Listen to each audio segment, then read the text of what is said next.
अस्सलाम वालेकुम। रात का तकरीबन 1 बजने वाला है और यहाँ घर के पास एक छोटा सा पार्क था, तो वहाँ हम बैठे हैं। छुट्टियाँ थी, बच्चों ने खाना वगैरह खाया तो कहते हैं ज़रा बाहर चलते हैं। बादल वगैरह भी आए हुए थे, मौसम बहुत अच्छा था। तो जिस पार्क में हम बैठे हैं, यहाँ हमारे अलावा कोई 1-2 फैमिलीज़ और बैठी हैं। लेकिन रात के इस वक्त भी जब इस पार्क में तो कैमरे भी नहीं है, एक ही सिक्योरिटी वाला है जो गेट पर खड़ा है। इसके बावजूद भी फैमिलीज़ को किसी किस्म का डर ख़तरा नहीं है, किसी किस्म का खौफ नहीं है कि अकेले बैठे हैं, कोई आके तंग कर देगा या किसी किस्म का कोई और सिक्योरिटी रिस्क।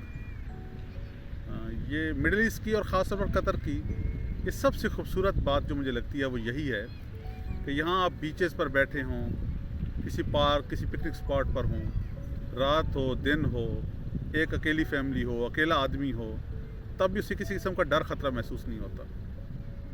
उसे बड़ा एक एहसास से तहफ़्फ़ुज़ रहता है। ये मुझे बहुत अच्छा लगता है यहाँ का।